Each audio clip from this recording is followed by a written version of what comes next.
Hello and welcome to CrossTalk, where all things are considered. I'm Peter Lavelle.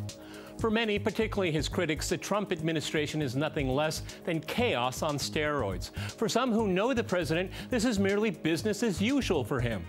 Is this a winning strategy for the president, America, and the world?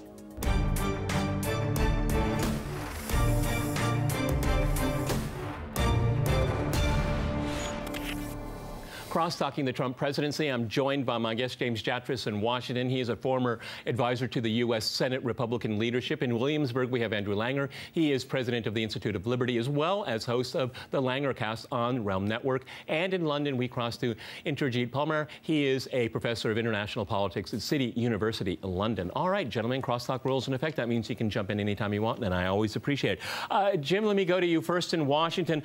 An article in Politico a couple days ago caught my eye. And it really said a lot to me about the presidency under Donald Trump, good and bad and in between. And the title is, "To America, It Looks Like Chaos. For Trump, It's Just Tuesday." I think that really kind of sums it up, because there is some kind of method to his madness. The left and the Democrats, they don't understand and they don't like it, but there seems to be something to it. We also had, throwing into the mix here, this ban on transgender people in the military, which of course everybody's on fire in liberal media.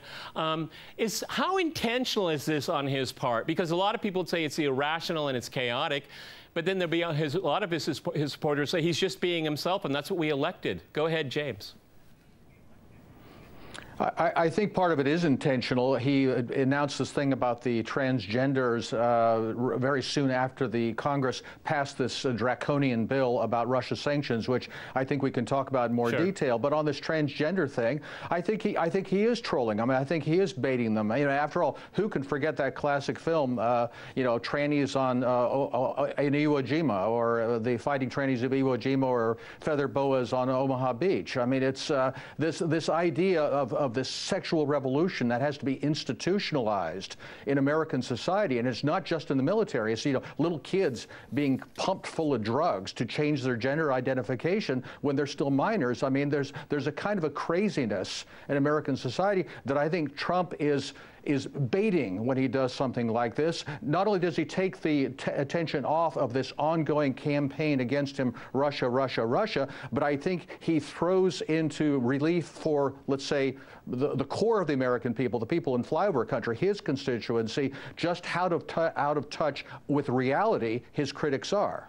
You know, Andrew, weigh in on that, because the story that was getting a lot of traction, of course, you know, Russia, Russia, Russia in the background, that's how the fake news channel CNN and MSNBC, they make their money. That's their business model. But the story that was being talked about, and I think was very, very interesting, it was about Jeff Sessions, the Attorney General. And in a flash, well, I should say in a tweet, that story went away.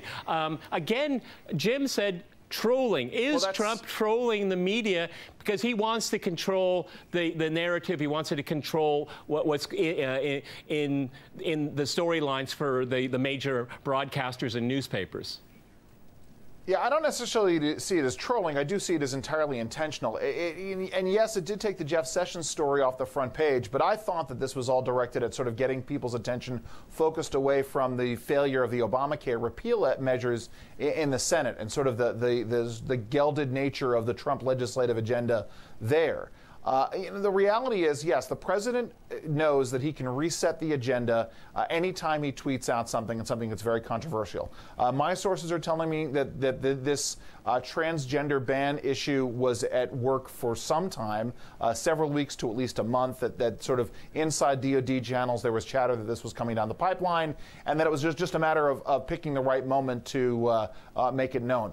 You know, listen, personally, as someone who's been involved in politics now for almost a quarter of a century, would I rather the president didn't do things this way? Yes. But then again, I've been proven wrong time and again when it comes to this presidency and the impact of what he does and how it plays with the American people. So it's one of those things where, yes, he is out there. He is trying to reset and control the narrative that's out there. I don't think it's trolling per se. I just think it is a matter of sort of setting the stories of the day. Can you weigh in on that? Because, one can make the argument that what comes out of the White House is chaos. It's either it's not stable. This person may be leaving. There's always a rumor that someone's going to leave, like Reince Priebus or something. Then we hear the rumor that the Secretary of State Tillerson might leave. But on the other side of the coin is that this is the kind of behavior that got Trump elected unexpectedly. I think all of us would agree. So if it worked during the campaign, it should work now, or maybe a campaign and a presidency are two different things and should remain two different things. Go ahead in London. Well, I think there clearly is a personal style at work which runs right through the campaign, but also runs through the presidency as well. But I think one or two of your other guests raised the issue, which is this is a part of if you like, a particular logic, and that logic largely seems to revolve around the media narrative and the kind of debates and issues that come up there, which then keeps everybody very busy analysing what he's just tweeted or said. But I think it also is playing to a kind of voter base as well. Yeah. And I think now the issue is that this is where the differentiation has to come between the campaign and the presidency. Now is the time when more and more people are looking to the president to lead and to act, because you will recall the 2016 campaign was one about the way in which the system of government was broken, that the American dream was out of reach of more and more people. People were basically screaming for change.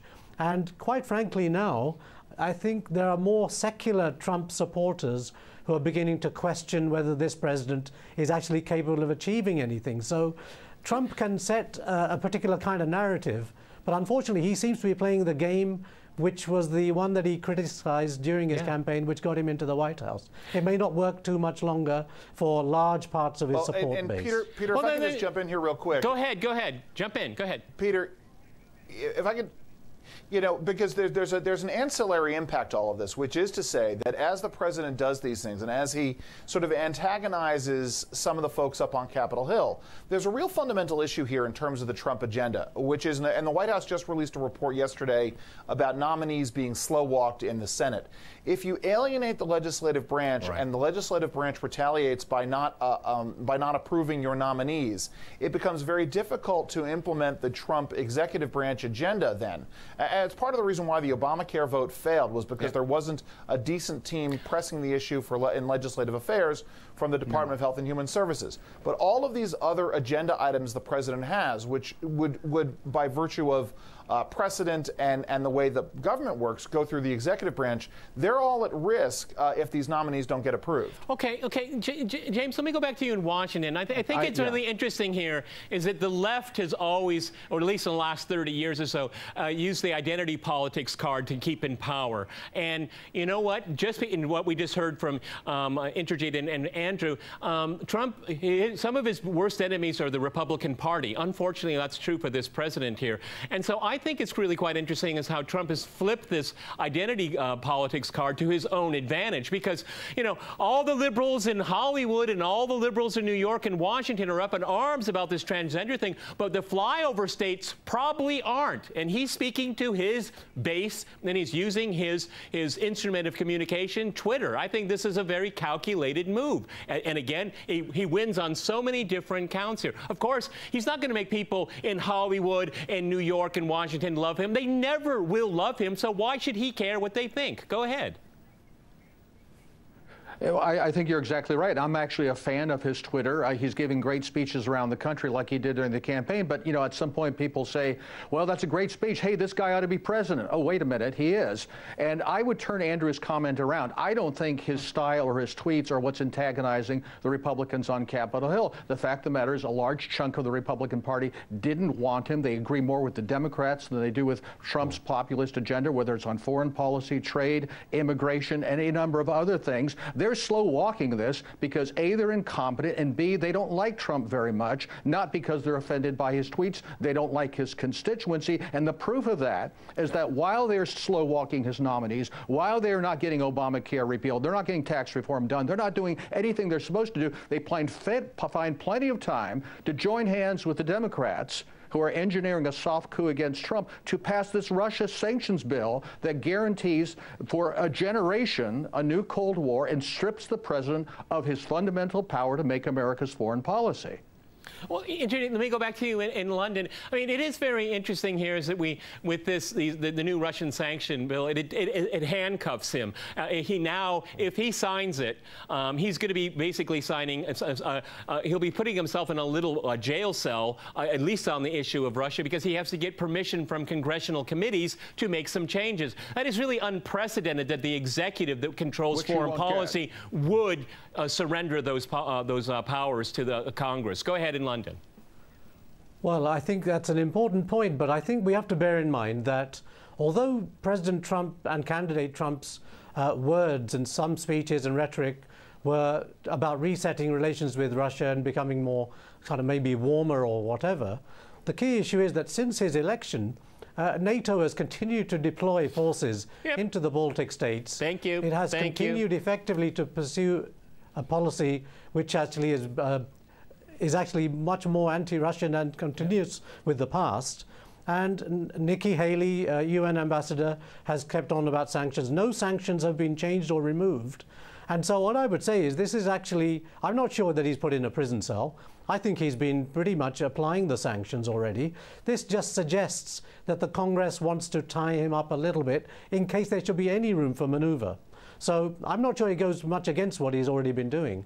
And I think to some extent, the kind of political theatre which goes on is actually drawing attention away from that. And that's a good point. I am not sure that I really see that much change, really. Okay, gentlemen, I'm going to jump in here. We're going to go to a short break, and after that short break, we'll continue our discussion on the Trump presidency. Stay with RT.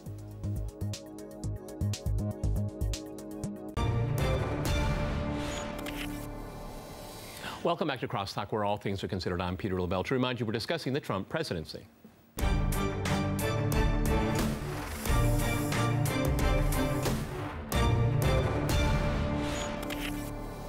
Okay, Jim, let me go back to you in Washington. One thing that I want to go back to Jeff Sessions, because I was insulted by Trump's behavior towards the Attorney General.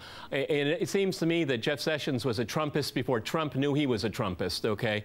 And treating your close political ally, the guy that came out for you first in the Senate when nobody would even get close to Trump, and to treat him this way in public, I think is unconscionable. If you have an issue with your AG, you should talk to him personally about it and not be airing it like he has. I mean, Jeff Sessions is a very polarizing figure. I like him very much. I have an enormous amount of respect for him. His entire time in the Senate, I think, is commendable. And to see him treated this way, I think, was absolutely wrong. And maybe this is, again, maybe this transgender ban thing, you know, goes out there, and Trump knew everybody was going to go, you know, just go crazy about it, which they have. It has changed the story. But I really hope that Trump is going to say something public, because since he has been so public about Jeff Sessions, that he should make amends. That would be, because he's talked a lot about loyalty. Does he have loyalty to his people? And a lot of people are going to be asking that question right now. Go ahead. I agree with that 100%. I don't think these criticisms of Mr. Sessions should have been public. I have been an admirer of Jeff Sessions. That said, I do think it was a mistake for him to recuse himself. I think that just opened the door to this endless probe by Bob Mueller that's going to drag into next year and be used essentially as a way to bring down the administration. And also, the very first day he walked into office, he should have set up a task force to seek out leakers and indict them and throw them in jail. Where's the secretly impaneled grand jury handing down indictments? As far as I know, it's not happening, or else that would have been leaked. Instead, he's out giving speeches talking about Nancy Reagan just say no to drugs and stepping up civil forfeitures. Those are not the things that should be at the top of his agenda. So if these criticisms, which I don't think should be done publicly, can focus him on what the president's agenda are and start putting some of these deep state leakers in jail, that would be a good start. You know, Andrew, the whole issue of loyalty and not in the oh lordy way of that Jim Comey, I thought that was just absolutely clownish of him in front of Congress. But you know, the biggest problem that Trump has, actually, outside of members of his own party that won't support him, slow walk everything, which, again, is unconscionable. The American people spoke. But, you know, his dealing with how to move his agenda forward while, you know, you have all these people that are leaking behind him. I mean, in his own White House. This is his real problem here. And he better address that. And he should have addressed it weeks and weeks and weeks ago. I think that it's been estimated there have been more leaks from the deep state than in the last 6 months than the last 8 years during Obama. And that's really kind of interesting because a lot of leaks did come out. Go ahead, Andrew. Well, that is certainly one of the issues that we've been tracking, which is this issue of the deep state. But I want to go back to this issue of the sort of the public dressing down of Jeff Sessions. Okay. Because I think there's a greater point that's being missed here. And to sort of go back to what you guys were talking about earlier in terms of the new way of doing things. You know, Trump, I think it's fairly clear, you know, at least to me, that the agenda here is to get Jeff Sessions to step down so that a new attorney general can be appointed, an attorney general who wouldn't have to recuse himself from the Russia investigation or herself from the Russia investigation, and thereby that attorney general could fire Bob Mueller, and you sort of, we wouldn't have the special investigator problem. The issue, of course, being that if the president wants to get the attorney general to either resign or, in fact, the attorney general gets fired, that needs to be done in a very, very public fashion, and the president needs to lay out in a very public fashion the reasons why he is concerned with his attorney general. I know, you know, the old way of doing things was to make sure that stuff was done behind closed doors. It's certainly the gentlemanly way of doing things. It certainly doesn't help with this perception that the administration is in chaos.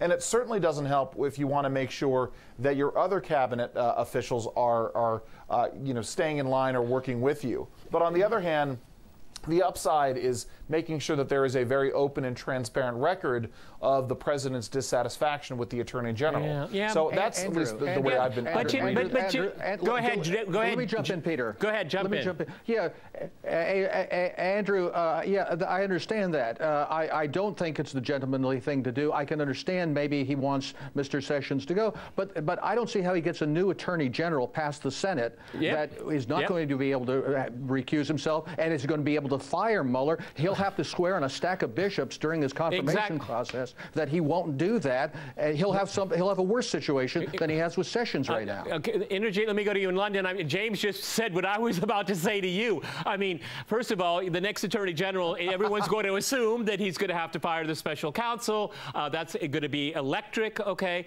Also, anyone that comes in now can expect to be publicly criticized by the president. Who wants that? Who wants to be treated that way? Particularly someone of a distinguished politician as Jeff Sessions. I mean, you don't get more distinguished than that. So who wants to step into those shoes? And whoever steps in those shoes are going to be expected to file the special counsel. The horse is already out of the gate. Trump is going to have to deal with this. The special counsel is there. He claims that he did nothing wrong. His surrogates did nothing wrong. We're going to have to let it go through. We don't have any other choices. And if he tries to push it, then people are going to say obstruction. Go ahead, Inderjeet in London. Well, I think President Trump has made his bed. Yep. I think there are lots of forces which want to destabilize him. That is no question. There's very few people in the political establishment who wanted the candidacy to succeed for Donald Trump. But I think President Trump also has not helped himself very much. His anarchic style is a very personal kind of style as well. He demands personal loyalty but does not often offer it very easily to others. If you look at General Mattis, his National Security Advisor, Rex Tillerson, his Secretary of State, he has let them down on many occasions. He's got an autocratic style, which is all right if you're running a big corporation because you own the corporation, as he did. But the thing is, this is not a private government. This is the government of the United States, and he's the President of the United States. That requires a very different way of behaving, both publicly and privately, with your colleagues and outside. And I think he has basically undermined himself. And anyone who now accepts a senior position in his administration has got to have realized that effectively you are a servant of President Trump. You are not to really exercise your own judgment unless he says you can. And I think he's going to find it very difficult to see anybody of integrity accepting such a senior position from now on. You know, it's very interesting. I want to say to all of you, when you had the Obama administration, the most secretive in American history, the Trump administration is by far the most transparent, but for very odd reasons. Okay, we already had mentioned here a palace coup, and the Aspen Security Forum, the former Obama CEI director John Brennan, was talking about the possibility if the special counsel were to be fired. And he said this, and I think it's very interesting. I think it's an obligation of some executive branch officers to refuse to carry that order out. I would just hope that this would not be going to be a partisan issue, that Republicans, Democrats are going to see that the future of this government is at stake and something needs to be done for the good of the future. He's calling for a coup. Jim, he's calling for a palace coup. He's saying that it should be a bipartisan coup against the President of the United States. He said this. It doesn't get coverage at CNN or at MSNBC. He said this at that Aspen conference. Go ahead.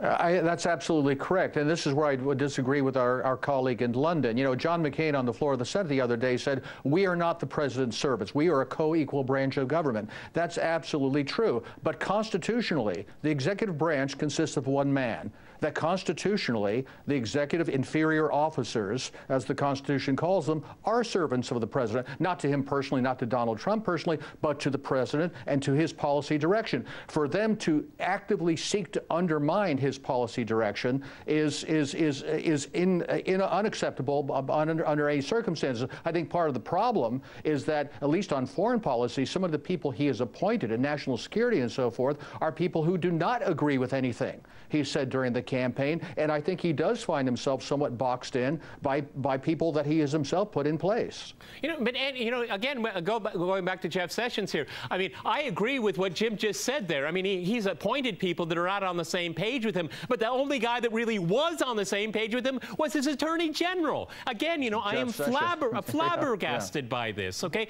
I mean, can you explain it? Because it seems to me that it's maybe already been resolved privately because Jeff Sessions is still there, okay? Maybe the Sessions moment has passed. Maybe they've patched things up somehow. I don't know. Or maybe what Trump is wanting, he wants more investigations into Hillary Clinton, the Clinton Foundation, the emails, Ukraine, and maybe the president is right and giving Sessions some direction. You know, if I'm going to feel the heat, then everybody else in this whole town is going to feel the heat with me. Go ahead, Andrew. Well, that's exactly right. And the fact is that Jeff Sessions was focusing on things that the president did not want the Attorney General and the Department of Justice to focus on. Nobody asked for civil asset forfeiture to be revived. Nobody asked for Jeff Sessions to sort of pick up and go and do a war on state-based marijuana industries. I mean, this is not what the DOJ should have been doing according to this administration's agenda. So the president goes and engages in this very public dressing down. And listen, I was always under the impression there was some behind-the-scenes conversation. But I do want to just take a step back, Peter, for a second. And I want to talk about this issue of the deep state. Because you've got folks in the deep state who have made very public rumblings over the last 8 months, since long before even long before Donald Trump took office, that this was coming to a head. John Schindler, the former DIA official, former professor at the Naval War College, has tweeted out almost incessantly and had blogged almost incessantly about taking down the Trump administration. And the thing about John Schindler is when you hear these issues of unidentified intelligence, former intelligence officials, almost certainly that these are the rumblings of John Schindler, who has a vendetta against the Russian intelligence services for forcing him out of his job at the Naval War College. And so this is you know, a deep state that is very antagonistic towards this president. Okay, well, we only have a few seconds left here. What I think is very, very interesting is that Trump really needs to step back and see what's most important for his agenda to get passed. I like his style sometimes, but sometimes I get the impression that it really is in spite of his behavior to move his agenda forward. All right, gentlemen, we've run out of time. Many thanks to my guests in Washington, Williamsburg, and in London. And thanks to our viewers for watching us here at RT. See you next time. And remember, crosstalk rules.